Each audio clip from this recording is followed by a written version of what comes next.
생명의 삶 계속해서 로마서의 말씀을 보고 있습니다. 로마서 말씀은 굉장히 중요한 말씀입니다. 그래서 시시때때로 로마서 말씀을 읽으시기를 바라고요. 특별히 이 편지 내용 안에는 기독교 교리의 핵심적인 내용들이 다 담겨져 있습니다. 오늘 우리가 함께 읽었던 11장의 내용은 9장부터 11장까지 이렇게 한 덩어리로 되어 있습니다. 그래서 로마서를 쭉 읽으실 때 사실 8장에서 바로 12장으로 넘어가도 됩니다. 8장이 성령 안에서 우리에게 주어지는 그런 자유와 은혜의 삶에 대해서 이야기를 하고, 12장부터는 그렇다면 우리는 어떻게 살아가야 되는가에 대한 내용이 나오기 때문에 바로 이렇게 넘어가면 좋겠는데, 9장부터 11장은 바울이 믿음으로 의롭게 되었다라고 하는 그 내용, 그리고 이때까지 자신이 로마서에서 지금 이야기하고 있는 내용들이 유대인들이 걸리는 거예요. 왜냐하면 하나님께서 이런 놀라운 구원의 은혜를 모든 사람에게 주셨다라고 한다면 도대체 우리 유대인들이 지금 현재 많은 사람들이 지금 믿고 있지 않고 또 그리스도를 메시아라고 인정하지 않는 이 부분에 대해서 바울이 9장부터 11장까지 그 부분을 이제 설명을 하는 거예요. 그러면서 여러 가지 생각들이 이제 들게 된 거죠. 첫 번째는 뭐냐면, 만약에 하나님이 신실하신 분이라면 처음부터 유대인들을 선택했잖아요. 그런데 왜 지금은 유대인들이 하나님의 백성으로 온전히 나아가지 못하고 이제 이방인들이 믿고 있느냐? 그러면은 하나님의 말씀이나 하나님의 신실하심이 문제가 있는 거 아니냐? 그런 이제 질문들에 대해서 나름대로 지금 대답을 하고 있는 것입니다. 그래서 9장에서는 하나님의 신실하심, 하나님은 처음부터 이렇게 마음 변하시려고 했던 분이 아니고 한 번도 변치 않으시고 신실하시다라고 하는 그런 논리를 구약의 여러 본문들을 인용하면서 지금 이야기를 하고 있고, 오히려 이렇게 된 이유는 하나님의 신실하지 못함이라기보다는 유대인들이 하나님의 말씀을 받았는데 순종하지 못함으로 말미암아 이런 결과가 나타났고, 이렇게 될 거라고 하는 내용도 사실은 하나님께서 이미 미리 율법을 통해서 말씀하셨다라고 하는 이야기를 하고 있습니다. 그러면서 이제 11장에 그 이야기를 계속 이제 끌어가고 있거든요. 1절이죠. 그러므로 내가 말하노니 하나님이 자기 백성을 버리셨느냐? 그러니까 결코 그런 게 아니라는 것입니다. 그리고 그 증거로 바울 자기 자신을 들고 있습니다. 만약에 하나님이 우리 유대인들을 버렸다면 내가 어떻게 지금 이 편지를 쓰고 있을 수 있으며, 내가 어떻게 하나님의 은혜를 받고 지금 그리스도가 메시아다라고 하는 것을 증거할 수 있느냐? 그러니까 내가 증인이란 말이죠. 하나님이 유대인들을 버리시지 않았다라고 하는 이야기를 하고 있습니다. 1절에 나도 이스라엘이뇨, 그렇죠? 아브라함의 씨에서 난 자요 베냐민 지파라. 그러면서 두 번째 엘리야 이야기를 해요. 엘리야 얘기. 엘리야는 우리가 잘 알듯이 850명의 바알 선지자, 아세라 선지자와 함께 갈멜산에서 이렇게 대결투를 하잖아요. 그리고 승리했던 내용이 18장, 열왕기상 18장에 나오는데, 19장에는 어떤 내용이 나오냐면 이세벨이 이 엘리야를 죽이려고 합니다. 그래서 엘리야가 저기 멀리 호렙산, 시내산까지 도망을 가게 됩니다. 그리고 시내산에서 하나님을 만나게 됩니다. 그렇죠? 하나님을 만나게 되는데, 하나님을 만나게 됐을 때 엘리야가 이렇게 이야기를 합니다. 3절 내용이죠.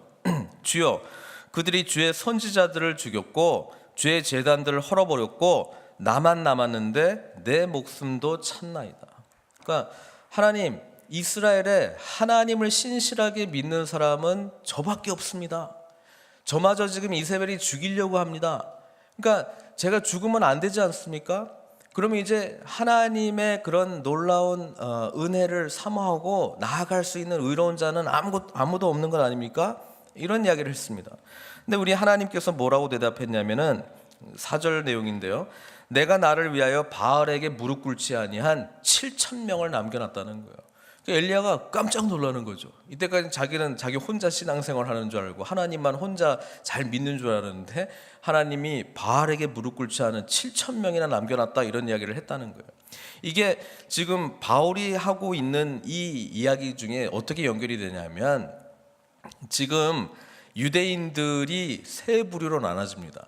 유대인이라고 하는 이스라엘이라고 하는 전체 무리, 그 다음에 여기 지금 11장 5절에 지금 이야기하고 있는 남은 자가 있다는 거예요.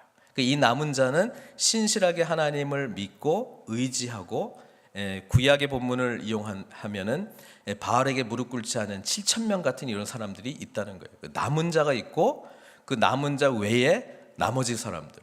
그러니까 바울이 세 부류를 이야기를 하고 있어서 읽으실 때 조심해야 돼요. 그러니까 7절 말씀에 그런즉 어떠하냐 이스라엘이 구하는 그것을 얻지 못하고 오직 택하심을 입은 자가 되었고 그 남은 자, 여기 또 남은 자가 나오잖아요. 근데 여기서 남은 자는 그 나머지 하나님의 앞에서 신실하게 은혜를 받고 택하심을 받을 남은 자 말고 그 나머지 사람들이 여기서는 그 남은 자 이렇게 된 거예요. 그러니까 같은 남은 자가 아니에요. 그러니까 전체 이스라엘을 지칭하는 이스라엘, 그리고 남은 자 이스라엘, 택하심을 받고 은혜를 받은 남은 자 이스라엘, 그리고 그 나머지 사람들. 그렇죠? 하나님의 은혜를 받지 못하고 뒤에 8절부터 쭉 나왔듯이 마음이 우둔해지고 눈이 가리워지고 그래서 계속 강팍한 마음을 가지고 있는 사람들. 그래서 사도 바울은 11장에서 말하고 싶은 게 이겁니다. 자기와 같이 유대인들이 지금 버림받은 것이 아니라 남은 자가 있다는 거예요. 유대인의 역사가 그렇거든요. 사실 예루살렘이 망하게 되고 유대 나라가 아시리아 그리고 바벨론에 의해서 완전히 그냥 멸망하게 됐을 때 하나님께서 포로로 끌려간 사람들 중에서 누굽니까? 남은 자, 렘넌트를 통해서 이스라엘을 다시 회복시키거든요. 그러니까 그 개념을 지금 끌어들이고 있는 거예요. 하나님께서 결국 우리 이스라엘, 여기서는 전체 이스라엘을 말하고 있거든요. 이스라엘을 버린 것이 아니고 남은 자들을 통해서 하나님의 역사가 이루어진다. 그래서 5절 말씀이 중요합니다. 그런즉 이와 같이 지금도 은혜로 택하심을 따라 남은 자가 있느니라 이렇게 이야기합니다. 그 사도 바울은 유대인들이 결코 하나님 앞에서 완전히 버림을 받은 것이 아니라 하나님의 은혜로 자기처럼 택하심을 따라 남은 자가 있다. 이 단어들이 다 중요하죠. 유대인들은 은혜로 자신들이 하나님의 백성이 되었다라고 하는 생각을 잊어버렸습니다. 왜? 유대인들은 자기들은 특별한 민족이라고 생각했습니다. 율법을 받은 사람들이라고 생각했습니다. 율법을 지키는 사람들이라고 생각했습니다. 그래서 하나님 앞에 자기들은 은혜로 택함 받았다라고 하는 개념보다는 자격이 된다라고 생각했습니다. 나는 태생부터가 내 피에는 유대인의 피가 흐르고 나는 8일 만에 할례를 받았고 나는 안식일을 지키고 나는 율법을 아는 사람인데 하나님께서 어떻게 나를 보고 너는 의롭지 못하다냐라고 말을 할 수 있겠느냐. 그걸로 가득 차 있었다라고 하는 것이죠. 특별히 바리새인들, 사두개인들 이런 사람들은 하나님 앞에서 정말 나는 괜찮은 사람들이라고 하는 생각으로 가득 차 있었습니다. 근데 지금 로마서에서 계속 쭉 이야기하고 있는 게 뭐예요? 표면적 유대인이 유대인이 아니다. 그런 겉으로 드러난 것들이 너희들 진짜 유대인으로 만들 수 없고 오히려 이면적 유대인, 마음의 할례를 받은 사람들, 그런 사람들이 진짜 하나님의 백성들 아니겠느냐. 그러면서 행위, 율법이 주어져 있는데 그 율법을 잘 지켰느냐 못 지켰느냐를 가지고 하나님께서 너의 의로움을 선택하시는 것이 아니고 전적으로 우리를 부르신 하나님에 대한 온전한 믿음, 그 믿음으로 말미암아 우리가 하나님의 은혜로 구원을 받게 되는 것이다. 그 이야기를 계속하고 있는 거 아니에요? 그러니까 남은 자들이 그런 사람이라는 거예요. 유대인들 중에서도 남은 자들이 은혜로 택하심을 받고 남은 자가 되었다. 그러면서 6절에 이야기하고 있죠. 만일 은혜로 된 것이면 행위로 말미암지 않음이니, 율법을 지켜서 열심으로 자기가 노력해가지고 얻은 이런 행위로 된 구원이 아니라는 거예요. 그렇지 않으면 은혜가 은혜되지 못하느니라, 이렇게 이야기를 하고 있습니다. 그래서 7절부터는 이제 지금 은혜로 택하심을 받은 남은 자 말고 그 나머지 사람들에 대한 이야기를 하고 있습니다. 그러면 대부분의 이 사람들은 뭐냐? 이스라엘이 구하는 그것을 얻지 못하고, 이스라엘이 구했던 것은 뭐냐면 하나님 앞에서의 의로움이었고, 하나님이 그것을 율법을 통해서 명령하셨어요. 문제는 이 나머지 사람들은 자기 의로 그것을 얻으려고 했고, 자기가 유대인으로 태어났고 나는 안식일을 지켰기 때문에 나는 하나님 앞에 정말 율법대로 내 스스로 노력해서 잘 지키고 있기 때문에 그 의를 성취했다라고 생각했다는 것입니다.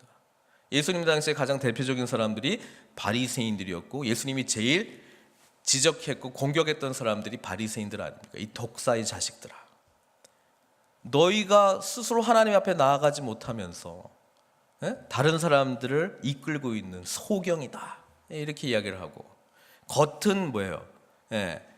회칠한 무덤이니까 뭐 이렇게 더러워 보이지는 않는데 안은 완전히 썩었고 죽었다, 이 말이에요. 그 부분에 대해서 지금 엄청나게 공격을 하고 있고, 그게 바로 이 은혜로 택하심을 받은 남은 자 말고 그 나머지 사람들을 이야기하고 있는 거예요. 그러니까 이스라엘이 구하려고 했던 것을 잘못된 열심, 잘못된 방법으로 구했다는 거예요. 자기 자기 열심으로 구하는 것이 아니고 은혜와 택하심의 그 비밀을 깨닫고 그것에 반응하는 자로 하나님의 의로움을 얻어야 되는데, 엉뚱한 열심으로 했다는 거예요. 사도 바울이 너무나 잘 알고 있죠. 자기가 그랬으니까. 자기가 하나님에 대한 열심이 있었는데 뭐예요? 그 하나님에 대한 열심이 자기 의로움으로 승화되어서 그 삶에 나타났다라고 하는 것입니다. 그래서 7절에 이스라엘이 구하는 그것을 얻지 못하고 오직 택하심을 입은 자가 얻었고, 그러니까 택하심을 입은 자가 지금 남은 자인데요, 이 사람들이 얻었는데 어떤 방식으로 얻었습니까? 택했다, 은혜로 얻었다라고 하는 것은 이 남은 자가 뭐 노력해가지고 할 수 있는 게 전적으로 아니라는 거예요. 전적으로 하나님의 은혜라고 하는 것이죠. 그것을 지금 강조하고 있습니다. 오직 택하심을 입은 자가 얻었고 그 남은 자들은 우둔하여졌느니라. 이게 로마서에서도 이야기하고 있듯이 바로 애굽 왕 바로가 이 강팍해졌다라고 하는 것도 같은 이야기고, 하나님이 내버려 두셨다, 이 말이죠. 8절에 이사야서 29장 10절 말씀을 인용하고 있는데요, 기록된 바 하나님이 오늘까지 그들에게 혼미한 심령, 보지 못할 눈, 듣지 못할 귀를 주셨다 함과 같으니라. 이게 참 안타까운 일이에요. 유대인들은 율법과 너무 가까운 삶을 살았어요. 율법을 암송했죠. 율법을 늘 배웠죠. 율법과 관련된 모든 안식일을 지켰죠. 종교적인 행위는 다 했어요. 그런데 혼미한 심령, 보지 못할 눈, 듣지 못한 귀를 가졌다는 거예요. 그러니까 깨달음이 없는 거예요. 도대체 이게 무슨 말씀인지 이해를 못하는 거예요. 또 다윗이 이르되 그들의 밥상이 올무와 덫과 거치는 곳과 보응이 되게 하시옵고 그들의 눈은 흐려보지 못하고 그들의 등은 항상 굳게 하옵소서. 이게 시편 69편에 나오는 다윗의 시인데요, 이 다윗의 시는 저주시입니다. 저주시. 나를 향해서, 악행하는 저들을 향해서 이런 저주가 있게 해주십시오 라고 퍼붓는 저주시인데, 지금 이 하나님 앞에서 오직 택하심을 입은 남은 자 말고 그 나머지 사람들은 뭐예요? 이런 저주시에 합당한 그런 불순종으로 말미암아, 또는 자기 의를 통해서 하나님 앞에 의롭게 되려고 하는 노력으로 말미암아 하나님께서 이런 상태가 되게 하셨다라고 하는 것입니다. 그들의 밥상이 올무와 덫과 거치는 것과 보응이 되게 하셨고 그들의 눈은 흐려보지 못하고 그들의 등은 항상 굽게 하옵소서. 그러니까 11절에 그러므로 내가 말하노니 그들이 넘어지기까지 실족하였느냐, 그럴 수 없느니라. 사도 바울이 이제 재미있는 표현을 해요. 그러면 그렇다 할지라도 하나님께서 이스라엘 백성들을 자기 백성으로 삼으시고 그들에게 율법을 가르쳐 주시고 그들에게 하나님을 계시해 주시고 하나님의 놀라운 은혜를 베풀어 주셨는데 그 나머지 사람들, 택함 받고 은혜 받아서 남은 자 말고 그 나머지 사람들, 눈이 흐려지고 마음이 심령이 혼미해지고 이런 사람들은 그러면 그래도 버림받은 거 아니냐. 사도 바울이 여전히 그렇지 않다는 거예요. 왜냐하면 지금 하나님의 놀라운 계획하심 속에서도 유대인들의 그 나머지 사람들은 하나님의 또 특별한 뜻이 계시다는 거예요. 우리가 아직 끝까지 안 갔다는 거예요. 그 이야기를 하고 있습니다. 그래서 11절에 그들이 넘어지기까지 실족하였느냐? 그럴 수 없느니라. 그러니까 이게 끝이 아니라는 표현을 사도 바울은 어떻게 지금 표현하고 있냐면 실족, 넘어짐, 실패 이런 단어를 쓰거든요. 근데 이 단어가 어디서 사용되는 단어냐면은 달리기 경주에서 쓰고 있는 거예요. 그러니까 사도 바울은 지금 이야기하는 거예요. 물론 넘어졌다, 실족했다. 근데 아직 경기가 끝나지 않았다는 거예요. 그러니까 지금 하나님의 이 놀라운 은혜의 말씀을 온전히 깨닫지 못하는 그 나머지 사람들, 마음이 혼미하고 눈이 가리워지고 듣지 못할 귀를 가진 사람들은 지금 잠깐 넘어져 있지만은 이 넘어지는 것을 통해서 하나님이 이루었던 놀라운 일들을 봐라. 그러면서 바울이 무슨 이야기를 하냐면 11절에 그들이 넘어짐으로 구원이 이방인에게 이르러 이스라엘로 시기나게 하였다. 이렇게 이야기합니다. 구원이 하나님이 먼저 선택했던 백성들이 받지 않으므로 다 안 받은 건 아니죠. 남은 자가 있었으니까. 근데 그 나머지 사람들은 안 받았으니까 어쨌든 넘어졌다라고 표현을 하고 있는데 이게 하나님께서 이방인들에게 이 구원의 은혜를 주시기 위한 타이밍이었다는 거예요. 그리고 하나님께서 오히려 지금 현재 그 나머지 유대인들이 이 모습을 보고 저 이방인들이 율법도 모르고 안식일도 안 지키고 할례도 안 받았고 택함 받지도 않은 사람들인데 어떻게 저렇게 하나님을 찬양하고 저렇게 은혜 가운데 살아가고 있냐. 그런 걸 보고 마음에 시기가 일어나게 할 거라는 거예요. 여러분, 시기라는 건 뭡니까? 시기라고 하는 건 내가 없는데 남이 가지고 있는 거 아니에요. 근데 지금 바울은 이 표현을 좋은 쪽으로 이야기하고 있습니다. 남이 가지고 있는데 내가 가져서는 안 될 거, 그건 죄죠. 근데 남이 가지고 있는데 이게 모든 사람에게 주어지는 거예요. 그러면 당연히 취해야 되는 거죠. 그런 의미에서의 지금 시기나게 했다라고 하는 표현을 쓰고 있습니다. 그러면서 12절에 그들의 넘어짐이 세상의 풍성함, 그렇죠. 모든 인류에게 유대인들뿐 아니라 이방인들 전체에게 하나님께서 이 구원의 은혜를 베풀어 주셨다라고 하는 것을 세상의 풍성함으로 표현하고 있고 그들의 실패가 그렇죠. 나머지 유대인들이 마음이 혼미해지고 예수 그리스도를 받아들이지 않고 했던 이런 것 때문에 이방인의 풍성함이 되었다. 왜? 그들에게 구원이 이르게 되었거든. 하물며 그들의 충만함이리요. 이렇게 표현하고 있습니다. 그래서 9장부터 11장은 유대인들 입장에서는 굉장히 중요한 이야기입니다. 왜냐하면 바울도 사실은 마음속에 자기도 유대인인데 자기 동족이 예수 그리스도 이때까지 이 사건을 위해서 하나님께서 예비해 주셨는데 이 순간이 왔는데도 믿지 않는 것을 보니까 얼마나 안타까워했겠어요. 그러나 이것도 하나님의 뜻이 있다. 이렇게 이제 고백을 하고 있습니다. 오늘 다루지는 않겠습니다만은 내일 본문은 유대인들이 이렇다라고 하는 내용을 통해서 우리 이방인들을 향해서도 경고합니다. 그러니까 너희들은 또 자만하지 말라는 거예요.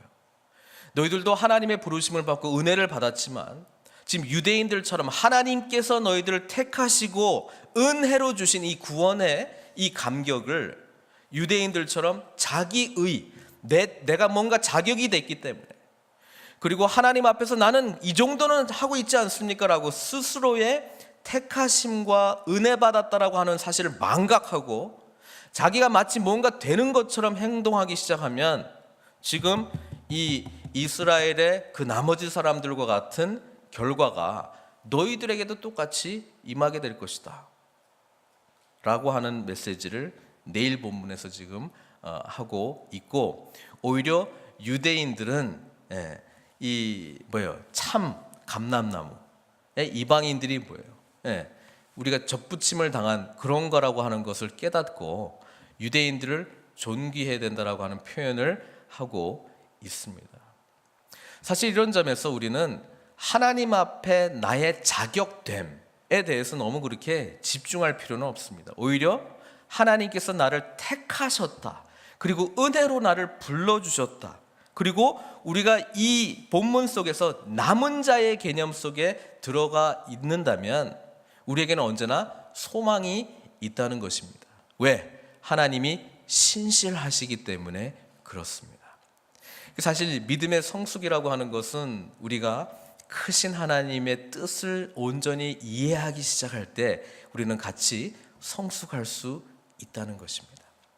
로마서의 8장의 가장 중요한 핵심 말씀이 뭡니까? 합력해서 선을 이루시는 하나님이시거든요. 그러니까 하나님은 실수하지 않으셔요.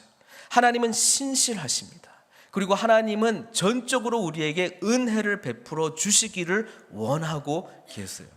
우리에게 원하는 태도가 있다면 그것은 우리의 노력과 우리의 의를 하나님 앞에 내세우려고 하는 것 말고 하나님께서 우리를 택해 주시고 이 자리에 앉혀주시고 이때까지 베풀어 주신 놀라운 은혜에 대해서 감격하면서 앞으로를 더 소망하며 나아가는 것이라는 것이죠.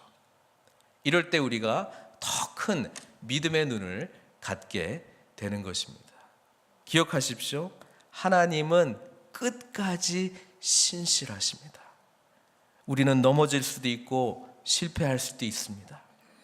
때로는 마음이 혼미해지고 봐야 될 것, 들어야 될 것이 내 삶 가운데 소화가 안 될 수도 있습니다. 그러나 하나님의 전적인 택하심과 은혜를 우리가 믿는다면 하나님 여전히 우리에게 다시 기회를 주시고 다시 일어서기를 원하고 있다는 것이죠. 그러니까 바울은 어떻게 보면 절망적인 상황입니다. 자기는 유대인이고 자기 동족을 향한 아픔이 있지만 대부분이 믿지를 않고 거부하고 오히려 자기를 핍박하고 이단의 괴수다라고 이야기를 하고 그러면서 사도 바울은 고민을 했죠. 그러나 어느 순간 깨닫게 된 거예요. 남은 자들을 통하여 하나님의 역사는 여전히 일어나는 것이고 또 지금 이 기회가 오히려 이방인들에게 하나님께서 이 놀라운 은혜를 퍼부어 주시기 위해서 허락하신 일이구나 라고 하는 것을 깨닫게 됩니다. 그래서 11장 내일 본문에 보면 바울이 유대인들을 향한 마지막 하나님의 놀라운 뜻이 있을 것이다 라고 하는 그런 소망을 가지면서 자기가 지금 이 시대에 해야 될 것은 이방인들을 향한 하나님의 놀라운 구원의 은혜를 전하는 것이라는 것이죠. 예수 믿기 전에 바울 생각하면 얼마나 많이 달라졌습니까? 그렇죠? 자기는 자기 동족 가운데서도 특별한 엘리트 집단으로 하나님 앞에 정말 흠없는 자로 나는 훈련받았고 말씀에 대해서 정통하고 제대로 배웠고 나는 베냐민 지파 왕족이었고 얼마나 자랑거리가 많았습니까? 근데 이제는 정말 아무도 자기가 그 바리새인으로 훈련받았을 때에 자라나고 있었을 때 쳐다보지도 않았던 멸시했던 이방인들을 향해서 이 복음을 전하는 사도로 변화된 것을 보면 사도 바울의 자격됨에서 일어난 것이 아니라 하나님의 전적인 부르심과 택하심 그리고 그 은혜를 깊이 깨닫게 되니까 이 모든 것이 다 이해가 된다는 거예요. 사랑하는 성도 여러분, 오늘 이 본문을 통해서 저희들이 도전받아야 될 것이 있습니다. 우리가 이 자리에 앉아 있는 것, 그것은 전적인 하나님의 은혜와 택하심 때문이라는 것입니다. 하나님의 신실하심 때문이라는 것을 우리가 믿음으로 고백하고 기억해야 될 줄로 믿습니다. 그리고 하나님의 선하심을 바라봐야 됩니다. 남은 자들을 통하여 하나님께서는 여전히 그분의 놀라운 일들을 행하실 줄로 믿습니다. 엘리야처럼 하나님 답답합니다. 왜 저만 이렇습니까? 왜 저만 이렇게 절규합니까? 왜 저만 우리 교회를 향해서 하나님 앞에 애통하고 있습니까? 이런 우리 부르짖음을 할 수 있을지 모르겠는데요, 하나님이 그때 엘리야에게 했던 말씀 또 합니다. 걱정 마, 나 7,000명 예비하고 있어. 걱정 마, 나는 하나님의 놀라운 교회를 향한 이 놀라운 은혜는 끊이지 않을 거야. 너희들을 향한 이 놀라운 구속하심의 은혜는 멈추지 않을 거야. 이 하나님의 놀라운 마음을 우리가 깨닫게 될 때 우리는 소망하며 앞으로 나아갈 수 있는 것입니다. 우리 함께 이 시간 말씀 붙드시고 같이 기도했으면 좋겠습니다. 신실하신 하나님, 여전히 우리에게 끊임없이 하나님의 은혜를 공급해 주시고 소망을 주시는 하나님, 택하시고 부르신 그 은혜에 감격하며 오늘도 소망하며 살아가겠습니다. 이렇게 함께 고백하면서 우리 함께 하나님 앞에 기도하기를 원합니다. 기도하시겠습니다.